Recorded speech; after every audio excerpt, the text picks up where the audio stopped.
En el bloque soviético, tras la muerte del secretario general Joseph Stalin en 1953, se da inicio a una lucha feroz entre los dirigentes del PQS, Partido Comunista de la Unión Soviética, para hacerse con el puesto de este.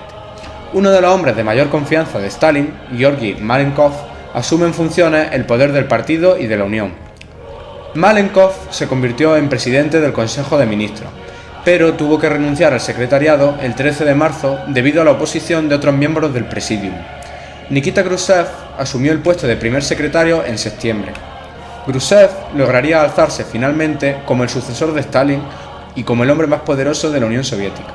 Se iniciaría la llamada desestalinización, un proceso mediante el cual Khrushchev pretendía iniciar una nueva era no represiva en el país. El nuevo secretario general admitió los diversos crímenes de Stalin y juzgó su forma de dirigir la política social. Sus políticas internas estaban encaminadas a mejorar la vida de los ciudadanos comunes.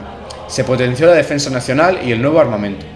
A pesar de su intención de calmar las tensiones y mejorar la relación con los Estados Unidos, su gobierno vivió los años más tensos de la Guerra Fría, que culminaron en la crisis de los misiles de Cuba.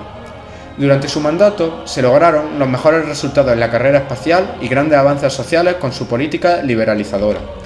El secretario general tenía la intención de poner fin a la Guerra Fría, pero sin mostrar debilidad, por lo que tuvo que construir el muro de Berlín y centrarse en el armamento con medidas como la implantación de misiles en la nueva Cuba de Fidel Castro. El ucraniano Nikita Sergeyevich Khrushchev se hizo cargo de la URSS tras el fallecimiento de Stalin. No dudó para ello en terminar con Laurent Tiberia, el principal culpable de los crímenes de este, y otros sucesores mejor colocados. De familia campesina, apostó por una política de coexistencia pacífica con Estados Unidos, que colisionó con un planeta totalmente polarizado y con cada vez más armas nucleares sobre el tablero. El hombre que restableció las relaciones con la Yugoslavia de Tito y las rompió con la China de Mao es recordado hoy casi en exclusiva por su papel en la crisis de los misiles, 10 días que helaron al corazón del mundo. Cuando la administración de Kennedy advirtió que Khrushchev había instalado misiles atómicos en Cuba, se produjo un cerco sobre la isla y una crisis nuclear en octubre de 1962. Solo la templanza de ambos líderes permitió una salida pacífica al desafío, con la renuncia de la URSS a la instalación de misiles y el compromiso norteamericano de no invadir Cuba.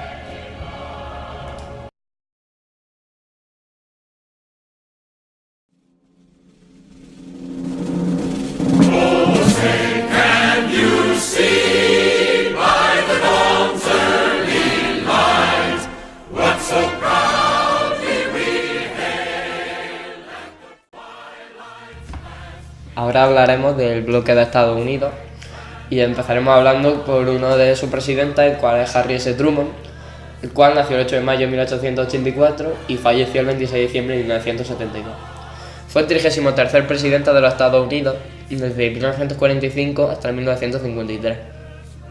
Previamente fue el 34º vicepresidente durante el breve cuarto mandato de Franklin Delano Roosevelt, entre enero y abril de 1945, y llegó a la presidencia el 12 de abril de este año debido al fallecimiento de Roosevelt. Como presidente, Truman se enfrentó a complicados asuntos internos. La reconversión desordenada de posguerra de la economía de los Estados Unidos estuvo marcada por una grave escasez, numerosas huelgas y la aprobación de la ley de trabajo y mantenimiento contra los sindicatos por el Congreso y por encima del veto presidencial. Su firme oposición a los juramentos de lealtad obligatoria para los empleados gubernamentales le costó acusaciones de que su gobierno estaba siendo blando con el comunismo. La presidencia de Truman estuvo llena de acontecimientos internacionales, como el fin de la Segunda Guerra Mundial, su decisión de usar las armas nucleares contra Japón, en los que murieron más de 220.000 personas, fundación de las Naciones Unidas, el Plan Marshall para reconstruir Europa, la doctrina Truman para contener el comunismo, el comienzo de la Guerra Fría, el puente aéreo de Berlín, la creación de la Organización del Tratado del Atlántico Norte, la OTAN, la Guerra Civil China y la Guerra de Corea. La corrupción en la administración Truman, vinculada a ciertos miembros del gabinete y altos funcionarios de la Casa Blanca, fue un tema central en las elecciones presidenciales de 1952 y provocó que Adlai Stevenson, el candidato presidencial demócrata en las elecciones de 1952, perdiese ante el republicano Dwight D. Eisenhower. Dwight David Eisenhower nació el 14 de octubre de 1890 y falleció el 28 de marzo de 1969. Fue un militar y político que sirvió como el 34º presidente de los Estados Unidos entre 1953 y 1961. Eisenhower entró en la carrera presidencial de 1952 de la mano del Partido Republicano. Consiguió derrotar por amplio margen al candidato demócrata Adlai Stevenson, y así puso fin a 2 décadas de hegemonía demócrata y a la llamada coalición del New Deal. Los principales objetivos de Eisenhower durante su presidencia fueron mantener la presión sobre la Unión Soviética a través de la llamada doctrina Eisenhower. El primer año de su presidencia amenazó con usar armas nucleares en un esfuerzo por poner fin a la guerra de Corea. Su imagen política priorizó la construcción en masa de armas nucleares baratas para la disuasión nuclear, mientras reducía los fondos para las fuerzas militares convencionales. Ordenó los golpes de Estado de Irán y Guatemala y negó ayuda material de importancia a Francia en Indochina, aunque sí aportó ayuda financiera y daría un fuerte apoyo económico a la recién creada Vietnam del Sur. El Congreso apoyó su solicitud en 1955 para la resolución de la Forzosa, lo que obligó a Estados Unidos a apoyar militarmente al gobierno prooccidental de la República de China en Taiwán y mantener el aislamiento de la República Popular China, que dominaba el territorio continental. Después de que la Unión Soviética pusiera en la órbita el primer satélite artificial de la historia en 1957, Eisenhower autorizó la creación de la NASA y con ella el inicio de la carrera espacial. Durante la crisis de Suez de 1956, Eisenhower condenó la invasión israelí, británica y francesa de Egipto y la obligó a retirarse. A su vez, condenó la invasión soviética durante la Revolución Húngara de 1956. En Estados Unidos, durante las 2 legislaturas de Eisenhower, se vio una considerable prosperidad económica, a excepción de la fuerte recesión entre 1958 y 1959. Su discurso de despedida a la nación del 17 de enero de 1961, Eisenhower avisó sobre los peligros del enorme gasto militar del país, en particular sobre el déficit que este generaba, los contratos que el gobierno tenía con los fabricantes privados de armamento, y acuñó el término complejo industrial militar.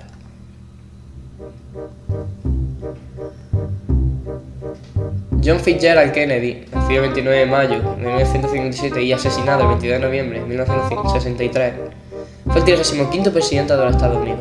Este fue elegido en 1960. Kennedy se convirtió en el presidente más joven de su país. Ejerció desde el 20 de enero del 61 hasta su asesinato, ya mencionado.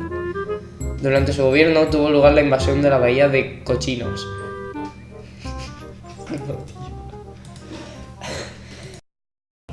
John Fitzgerald Kennedy, nacido el 29 de mayo de 1917 y asesinado el 22 de noviembre de 1963, fue el 35º presidente de los Estados Unidos. Elegido en 1960, Kennedy se convirtió en el presidente más joven de su país. Ejerció desde el 20 de enero de 1961 hasta su asesinato. Durante su gobierno tuvo lugar la invasión de Bahía de Cochinos, la crisis de los misiles de Cuba, la construcción del muro de Berlín, el inicio de la carrera espacial y la consolidación del movimiento por los derechos civiles en Estados Unidos, así como las primeras acciones de su país en la guerra de Vietnam. En 1962 abrió la puerta a la mayor guerra química de la historia. Antes de que Kennedy fuera electo presidente, la administración de Eisenhower creó un plan para derrocar al régimen de Fidel Castro en Cuba. Como parte central del plan, estructurado y detallado por la CIA, con apoyo mínimo del Departamento de Estado, se incluía armar una insurrección contrarrevolucionaria, compuesta por cubanos anticrastistas. Los insurrectos cubanos, entrenados por Estados Unidos, tenían que invadir Cuba e instar una sublevación del pueblo cubano para lograr el objetivo de derrocar a Castro del poder. El 17 de abril de 1961, Kennedy ordenó que el plan se ejecutara. Con el apoyo de la CIA, en lo que le fue conocido como la invasión de la Bahía de Cochinos, ya mencionado anteriormente, hubo 1.500 exiliados cubanos, entrenados por Estados Unidos y llamados Brigada 2506. Volvieron a la isla con la esperanza de dar un golpe de Estado al gobierno revolucionario. El 19 de abril, el gobierno cubano había capturado y ejecutado a los invasores exiliados, y Kennedy se vio obligado a negociar la salida de los 1.189 supervivientes. Entre las causas del fracaso del plan se ha señalado la falta de diálogo entre los líderes militares y la falta total de apoyo naval para hacer frente a la eficaz artillería de la isla, que incapacitó fácilmente a los exiliados cubanos cuando desembarcaron. Después de 20 meses, Cuba liberó a los exiliados, capturados a cambio de $53 millones en comida y medicina. El incidente fue muy embarazoso para Kennedy, pero él se responsabilizó totalmente del fracaso.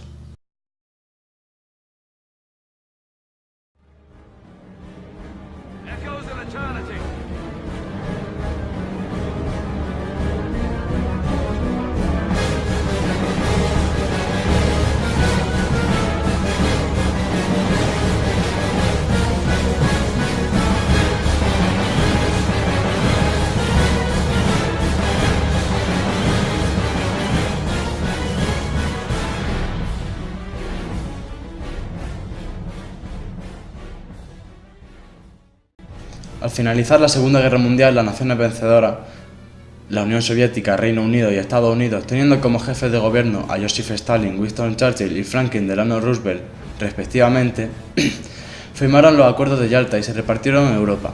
De esta manera, el mapa europeo se vio modificado y se diferenciaron entonces en tres espacios políticos: la Europa occidental, capitalista; la Europa oriental, socialista; y algunos países neutrales. A partir de este conflicto de ideología surgieron intensas luchas económicas y diplomáticas, e incluso se llegó a conflictos bélicos, como lo fueron la Guerra de Corea y la Guerra de Vietnam, donde sus detonadores estaban vinculados a esta ideología. Los antecedentes de la Guerra Fría son los siguientes. La intervención rusa en la Primera Guerra Mundial tuvo como consecuencia un grave deterioro de la economía y una crisis política que culminó con la caída del zar Nicolás II en 1917. Estados Unidos y Rusia iniciaron su enfrentamiento en 1917, cuando los revolucionarios tomaron el poder al mando de Lenin, estableciendo el primer Estado socialista de la historia. En 1922 se crea la Unión de Repúblicas Socialistas Soviéticas, la URSS, bajo el mando de Joseph Stalin. Estados Unidos intervino en la Guerra Civil Rusa enviando soldados y después se negó a reconocer el nuevo Estado hasta 1933. Los dos países lucharon contra Alemania durante la Segunda Guerra Mundial. La alianza se disolvió cuando el líder ruso Stalin, buscando la seguridad soviética, utilizó al Ejército Rojo para controlar gran parte de la Europa oriental. El presidente estadounidense Truman se opuso a la política de Stalin y trató de unificar Europa occidental bajo el liderazgo estadounidense. Ambas partes rompieron los acuerdos obtenidos durante la Segunda Guerra Mundial. Formación de los grandes bloques mundiales y la aparición del Tercer Mundo. La Unión Soviética había sufrido enormes pérdidas humanas y materiales durante la guerra. La URSS fortaleció su hegemonía sobre Europa oriental y sudoriental. Estados Unidos dominó la economía mundial después de la guerra. Su territorio no había sufrido ninguno de los perjuicios que habían afectado a los otros contendientes, y aún la cifra de los caídos en combate parece un costo reducido frente a los 20 millones de personas que perdieron los rusos. A los dos gigantes les había llegado la hora de ser los países más poderosos, y entre ambos las diferencias ideológicas eran insalvables. Todo parecía indicar que la rivalidad entre el capitalismo liberal y el comunismo autoritario solo se resolvería mediante una nueva guerra. Cuando concluyó la Segunda Guerra Mundial, otro acontecimiento le cambia la cara al mundo: la independencia política de las colonias. Estos nuevos países independientes de Asia y África se incorporan al escenario político mundial con una problemática economía. Estas naciones tenían ciertos males: faltaba industrialización, su infraestructura era escasa e inadecuada, había atraso en la tecnología disponible y hubo una baja productividad del trabajo. Comenzó a conocerse la clasificación del Tercer Mundo. Aparentemente parecían encontrarse ante el dilema de caer nuevamente bajo el control de los países capitalistas centrales o de someterse a la hegemonía soviética. Alianzas en Europa. Las alianzas en Europa occidental. Los estadounidenses temían que la penuria económica del viejo mundo fuera un buen motivo para que el comunismo avanzara sobre Occidente. El viejo continente había sido antes de la guerra el principal cliente de Estados Unidos, y sin un pronto restablecimiento europeo... ¡Joder!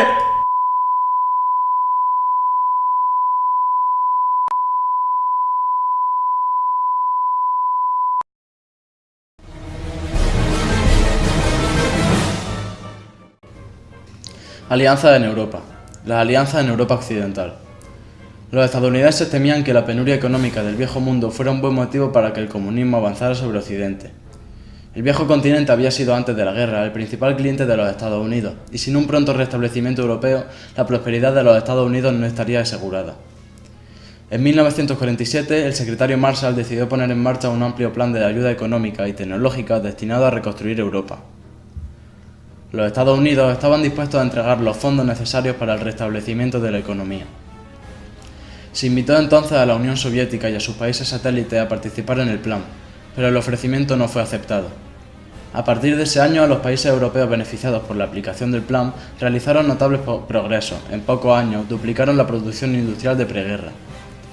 Los principales beneficiarios del Plan Marshall fueron Gran Bretaña, Francia, Italia y Alemania Occidental. Como complemento del plan, se creó en 1948 la Organización Europea de Cooperación Económica, para facilitar la ayuda mutua entre los países integrantes. En 1951 se creó la Comunidad Europea del Carbón y del Acero, con el propósito de coordinar la explotación de los yacimientos de coque y de hierro del centro de Europa. El Plan Marshall se dio por concluido en 1952, habiendo cumplido con su objetivo. Para ese entonces el peligro del control soviético sobre Europa Occidental había desaparecido. Alemania Occidental era independiente y su economía se recuperaba con gran rapidez. Pero el bloqueo soviético a Berlín Occidental fue el detonante que produjo la concentración de la Organización del Tratado del Atlántico Norte, la OTAN, tratado de cooperación militar firmado por Washington en 1949. Todos los países importantes de Europa Occidental finalmente firmaron el pacto a excepción de Suecia y Suiza, que decidieron permanecer neutrales. La alianza en Europa Oriental. Tras el rechazo del Plan Marshall, la Unión Soviética y los países europeos satélites crearon en 1947 el Cominform, que puede citarse como la versión comunista del plan. En 1949 se estableció en Moscú el Comecon, con el propósito de coordinar las diferentes economías nacionales. Este estaba integrado por los mismos países del Cominform: Bulgaria, Checoslovaquia, Hungría, Polonia, Albania y la Unión Soviética. Después de 1955, el Comecon comenzó a promover la especialización económica de los distintos países para favorecer la integración económica en gran escala. Encontró resistencia en Hungría y Rumanía, que temían quedar relegada a un papel de país agropecuario. En 1955 se firmó el Tratado de Varsovia entre la Unión Soviética y sus satélites europeos. Este tratado organizó a la Europa Oriental desde un punto de vista militar, tal como había ocurrido con la OTAN en la Europa Occidental.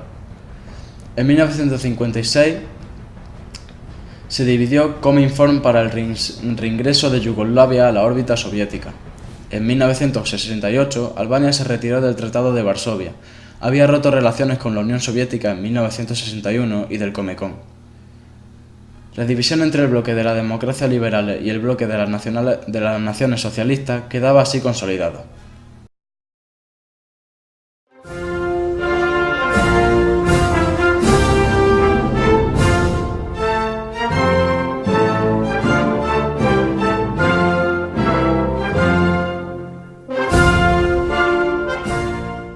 La crisis del Canal de Suez.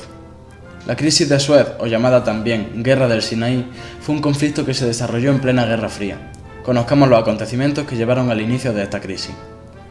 En Egipto, algunos oficiales habían conquistado el poder en julio de 1952 y habían derrocado al rey Farouk I. Los oficiales eran comandados por dos inteligentes y dinámicos coroneles, Gamal Abdel Nasser y Anwar Sadat. Al principio, los coroneles no asumieron la responsabilidad del poder y prefirieron entregarlo al general Muhammad Naguib. Desde luego, esta había sido una inteligente maniobra de Nasser, que tenía el cargo de ministro del Interior. A fines de 1954, Naguib fue acusado por Nasser de apoyar a la facción islámica Hermanos Musulmanes, que había sido proscrita, y de abrigar ambiciones dictatoriales. Nasser de inmediato se había revelado como un líder extraordinario y muy carismático y popular, por su gran capacidad de entusiasmar a las multitudes y sobre todo para resaltar los sentimientos anticoloniales y nacionalistas de los países árabes y de los países en vías de desarrollo. Como otros líderes del mundo musulmán y árabe, se presentó a los ojos de todos como un gran modernizador, como aquel que prometía a sus connacionales prosperidad, el progreso civil, es decir, todo aquello que no habían obtenido en el curso de las generaciones precedentes. Y uno de sus principales proyectos fue una gran obra pública que hubiera sanado la agricultura egipcia. Esta obra era la enorme represa de Asuán. Naturalmente, para su realización eran necesarias grandes inversiones. Egipto no estaba en condiciones de financiar la represa, tenía pocos recursos económicos a disposición. Nasser comenzó a pedir dinero a las grandes potencias, en particular a los Estados Unidos, pero los estadounidenses no confiaban en Nasser y optaron por negarse. El no de los Estados Unidos irritó particularmente a Nasser, que lo indujo a un gesto anticolonial clamoroso, la nacionalización del Canal de Suez. El Canal de Suez estaba administrado por una compañía anglo-francesa desde el 1875 y que además, evidentemente, era un instrumento de la política europea en Medio Oriente. La nacionalización del Canal de Suez fue percibida como una inadmisible violencia del orden internacional, de modo que las grandes potencias no podían aceptar que se nacionalizara el canal. Si Nasser lograba su objetivo, las consecuencias crearían precedentes similares en otras naciones. Este era el principio que defendían los países mayormente implicados en el conflicto, Inglaterra y Francia.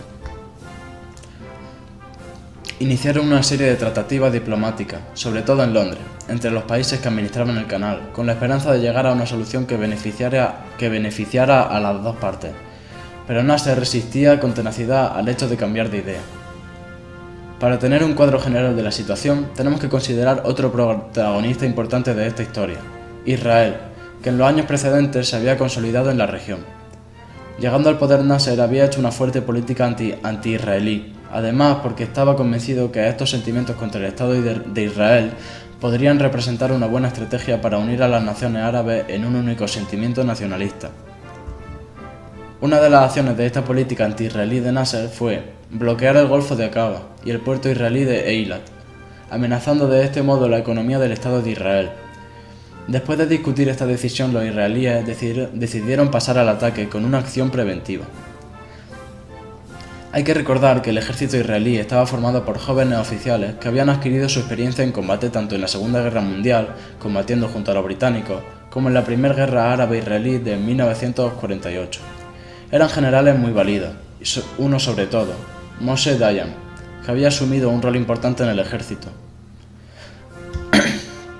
Los franceses y los ingleses entendieron que Israel se estaba moviendo y buscaron acordar secretamente con ellos.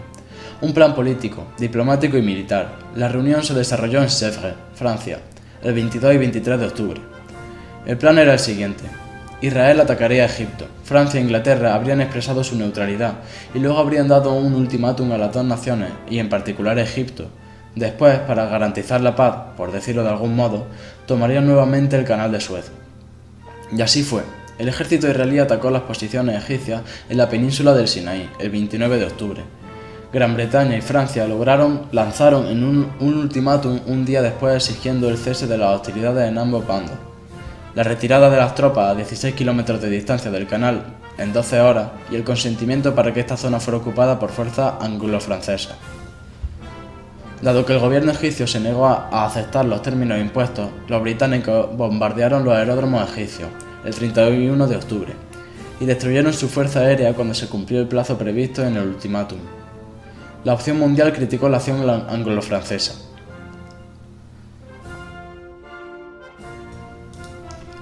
Aunque sí parecía que el conflicto se volvía favorable a Francia e Inglaterra, ya que disponían de las fuerzas militares necesarias para ganar la partida, todo habría finalizado en el mejor de los modos para los anglo-franceses. Si no, hubiera sido por las férreas reacciones de dos grandes potencias, la Unión Soviética y sobre todo los Estados Unidos. Que la URSS fuera contrario al colonialismo británico y al colonialismo francés era fácil imaginarlo, pero que los Estados Unidos reaccionaran del modo que lo hicieron después de las acciones anglo-francesas en Suez no era de imaginar.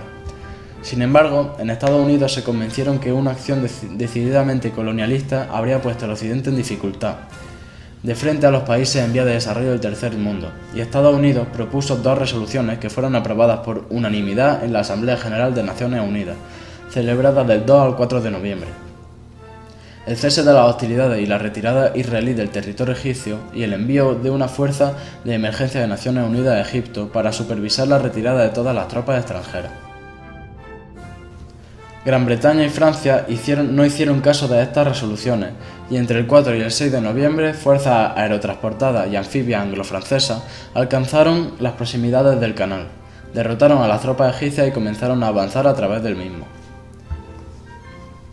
Gran Bretaña tenía que hacer frente ahora a una crisis financiera y a la falta de suministro de petróleo debido a que Egipto había bloqueado el canal durante la lucha. Estados Unidos se negó a enviar ayuda económica o crudo a los británicos hasta que sus fuerzas abandonaran Egipto. Ante la inminencia de un desastre financiero, Gran Bretaña, con el consentimiento reacio de Francia, indignada por la actitud de Nasser, pero más aún por el constante suministro de armas egipcias a los independentistas argelinos, acató el alto al fuego el 6 de noviembre. Israel había abandonado la lucha el 5 de noviembre. El 3 de diciembre de 1956, tras la posterior polémica provocada por la exigencia británica de que las fuerzas anglo-francesas formaran parte de la UNEF, a lo cual se negó Estados Unidos, las tropas de Gran Bretaña y Francia iniciaron la retirada de Egipto, y Gran Bretaña recibió ayuda económica y suministros de petróleo. Este episodio supuso un humillante revés para Gran Bretaña y Francia. Nasser se alzó como el claro beneficiado de la guerra, aunque militarmente solo obtuvo fracaso. Políticamente salió reforzado, ya que el canal continuó nacionalizado como propiedad del Estado egipcio, y ante los ojos de la opinión pública árabe se había opuesto al Reino Unido, a Francia y sobre todo a Israel, sin haber sido derrocado del poder. Nasser fue aclamado un héroe en el mundo árabe.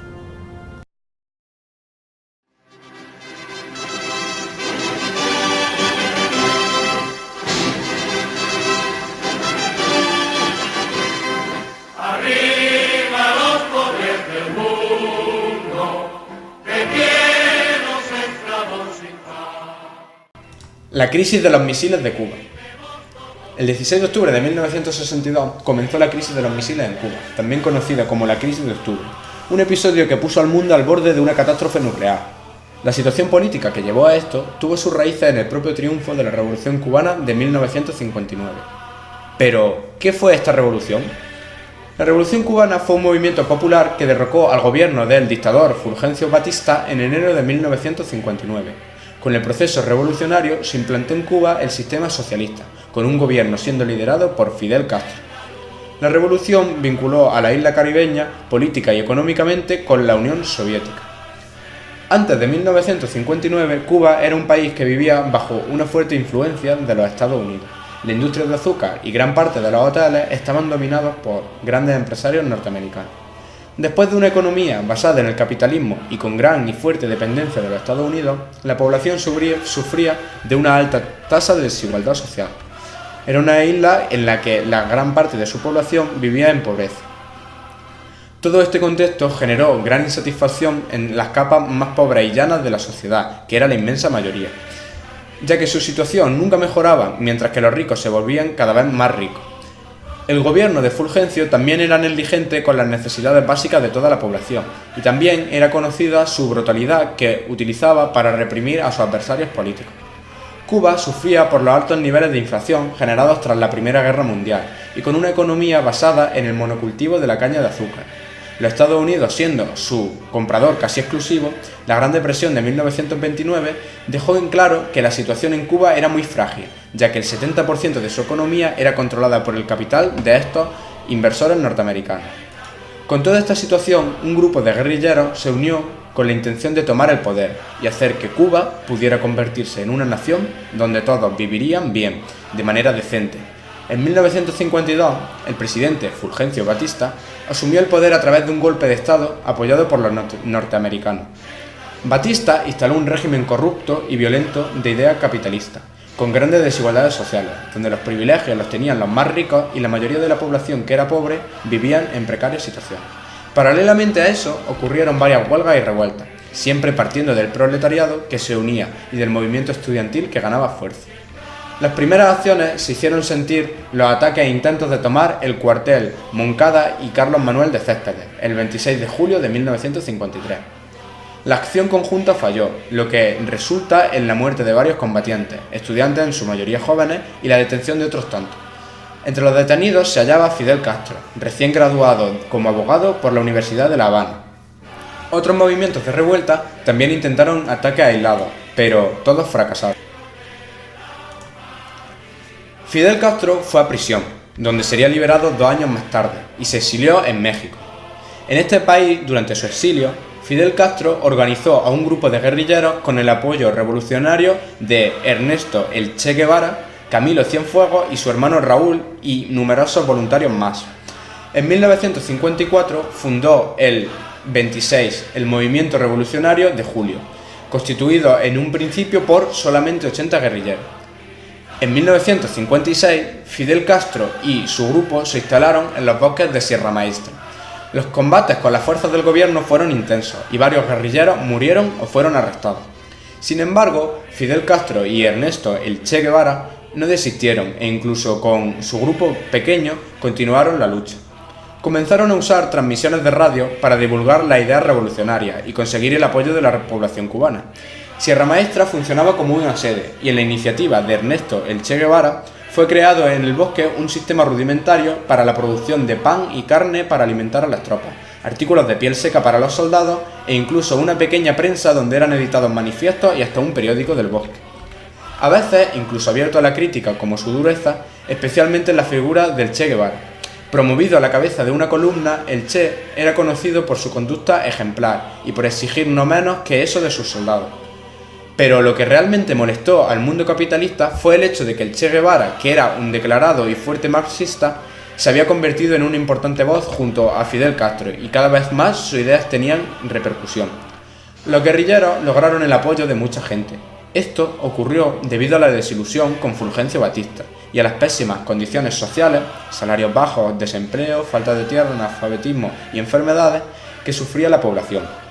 Muchos cubanos de las ciudades y del campo comenzaron a entrar en la guerrilla por el bando de Fidel Castro, aumentando el número de combatientes y conquistando victorias en numerosas ciudades. El ejército cubano estaba registrando muchas bajas y el gobierno de Batista sentía el fortalecimiento de la guerrilla. Con la entrada de decenas de cubanos de las ciudades y del campo, los guerrilleros comenzaron a aumentar cada vez más y más su número, lo que contribuyó para que ellos conquistaran más ciudades todavía. Aunque las ideas de Fidel Castro hasta entonces eran las de un demócrata nacionalista de formación liberal, más tarde lograría unirse al marxismo.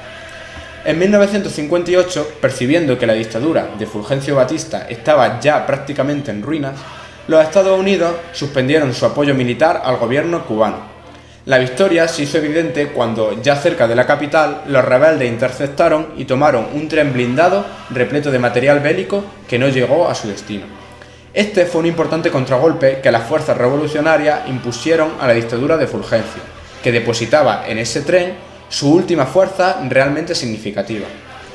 Las fuerzas de Batista se encontraban en retirada y en dispersión. Finalmente, el 1 de enero de 1959, tras sucesivas victorias militares y la ocupación ya de gran parte de ciudades y pueblos, Castro, Guevara y los demás revolucionarios tomaron el poder totalmente en Cuba tras ser recibidos con un gran clamor y júbilo en La Habana. Fulgencio Batista y muchos integrantes del gobierno huyeron de la isla. Fidel Castro se tituló como primer ministro y poco a poco fue concentrando todo el poder en sí. Una de las medidas iniciales del gobierno fue nacionalizar empresas extranjeras, afectando directamente los intereses de Estados Unidos en la isla. Volviendo a la crisis de los misiles. Cuando Cuba se proclamó socialista, desde Washington empezaron a preparar una intervención en esta isla. La inteligencia soviética no tardó mucho en enterarse de este plan. Entonces, estos propusieron al nuevo presidente y nuevo líder del gobierno, Fidel Castro, emplazar sus misiles nucleares soviéticos a su país como una medida disuasoria. Para ese momento, los misiles estadounidenses ya se encontraban desplegados en Italia y Turquía y apuntaban contra la URSS. En este sentido, Moscú buscaba la paridad en la Guerra Fría. Los misiles desplegados en el territorio turco ponían en peligro las principales y grandes ciudades de la Unión Soviética, incluida la propia capital del país, Moscú. Esta situación no era conveniente para el gobierno de la Unión Soviética, lo que hizo que el líder del país, Nikita Khrushchev, recurriera a medidas extremas. Por lo tanto, la gerencia de la URSS se atrevió a dar un paso arriesgado que desencadenó esta crisis. A Fidel inicialmente no le agradaba la idea de que el despliegue no fuera público, pero de haber trasladado los misiles a Cuba de esta manera, la Unión Soviética hubiera perdido la ventaja en la confrontación. El emplazamiento de las armas nucleares soviéticas en Cuba evidentemente no le gustó a los Estados Unidos, por lo que el entonces presidente de este país, John Fitzgerald Kennedy, se vio en la obligación de reaccionar. Sin embargo, había un gran problema para los Estados Unidos. No estaban seguros de poder destruir todos los misiles nucleares de la isla. De acuerdo con Kennedy, el menor de los males sería introducir un bloqueo naval. El líder soviético, Nikita Khrushchev, empezó a negociar con Kennedy el 26 de octubre. En uno de sus mensajes, el mandatario de la URSS prometió a su contraparte norteamericano retirar los cohetes soviéticos a cambio de no intervenir en Cuba. Al día siguiente tuvo lugar una escalada que llevó al mundo al borde de una guerra nuclear. Las unidades de la defensa aérea desplegadas en Cuba derribaron al avión espía estadounidense U-2, lo que provocó la muerte del piloto. Castro aseguraba que Estados Unidos estaba preparando una invasión al tiempo que Moscú continuaba con las negociaciones. En octubre de 1962, las negociaciones secretas evitaron que un evento potencialmente tan catastrófico como una guerra nuclear entre todo el mundo pudiera ocurrir. La Unión de Repúblicas Socialistas Soviéticas aceptó retirar sus misiles de la isla caribeña con la garantía de que los Estados Unidos finalmente no terminarían atacando a Cuba, además de la retirada de misiles estadounidenses instalados en Turquía. Así concluiría esta llamada crisis de octubre o de los misiles. A pesar de ello, los cubanos se sintieron frustrados por la decisión de la Unión Soviética, pues ellos estaban dispuestos a luchar contra Estados Unidos hasta el final, ya que seguían pensando que el plan de ellos era terminar con su nación. Aún así, siguieron colaborando activamente con el país soviético hasta su desaparición en 1991. Hasta la fecha, los ideales revolucionarios son parte de Cuba, que se considera el único país que mantiene el socialismo como tal plenamente vivo. Con el empeoramiento en el estado de salud de Fidel Castro en 2007, que terminó en su muerte en 2006, Raúl Castro, su hermano, pasó a gobernar oficialmente Cuba desde febrero de 2008 hasta el año 2018, siendo sustituido por Miguel Díaz-Canel.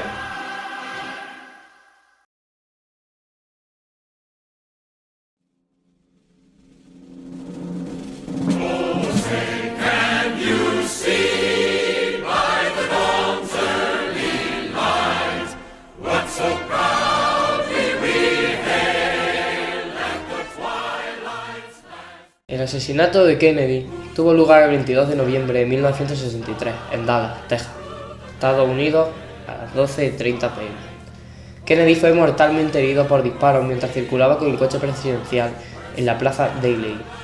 Fue el cuarto presidente de Estados Unidos asesinado, junto a Abraham Lincoln, James Abraham Garfield y William McKinley. 3 investigaciones oficiales concluyeron que Lee Harvey Oswald, un empleado del almacén Texas School Book Depository y ex-marine, fue el asesino. Una de ellas concluyó que Oswald actuó solo y otra sugirió que actuó al menos con otras personas más. El asesinato todavía está sujeto a especulación, siendo el origen de un gran número de teorías conspirativas. Existen varias teorías sobre el asesinato del presidente de los Estados Unidos que se crearon poco tiempo después de la muerte de Kennedy y han continuado surgiendo desde entonces. Cuando se intenta profundizar sobre el tema, aparece como gran obstáculo la enorme cantidad de información falsa que hay disponible. Muchas de estas teorías proponen una conspiración que envolvería a grandes organizaciones como el Sistema de Reserva Federal, la Agencia Central de Inteligencia, la CIA, mencionada, la KGB, la mafia incluso, al director de la Oficina Federal de Investigación, que conocemos como el FBI, John Edgar Hoover, al presidente Lyndon B. Johnson y Richard Nixon, incluyendo intereses del ejército y del gobierno de los Estados Unidos, así como también la organización masónica.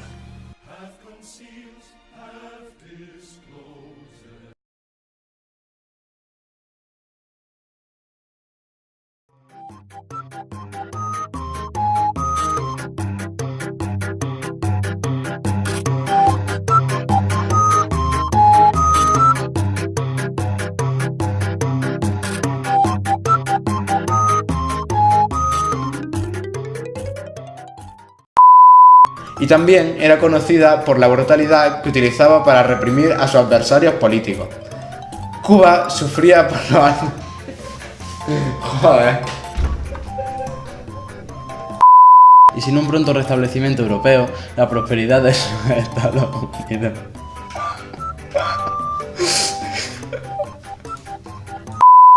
En el bloque soviético, tras la muerte del secretario general Joseph Stalin... Eso es muy fuerte. Háblame malillo. El asesinato de John F. Kennedy tuvo lugar el viernes 22 de noviembre de 1963 en Dallas, Texas, Estados Unidos. Tío, quita eso. Tengo que empezar de nuevo.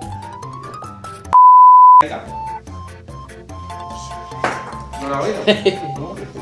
Versión gaita. Tú lee, tranquilo. Para eso estamos, Ramón. Estás para eso. Fue asesinado en Estados Unidos a 12:30 p.m. Kennedy fue mortalmente herido por disparos mientras circulaba el coche presidencial en la Plaza Daly. Fue el cuarto presidente estadounidense asesinado junto con Abraham Lincoln, James Abraham Garfield y William McKinley. O McKinley o cualquiera. 3 investigaciones oficiales concluyeron que Lee Harvey Oswald, un empleado del almacén Texas School Book Depository en Minecraft, y un marine asesino. Una de ellas concluyó que Oswald actuó solo y otra que surgió porque otra persona más, que seguramente sería mi prima. El asesinato todavía estaba sujeto a especulaciones, siendo origen de un gran número de teorías conspirativas. Y fue el Ku Klux Klan. No va por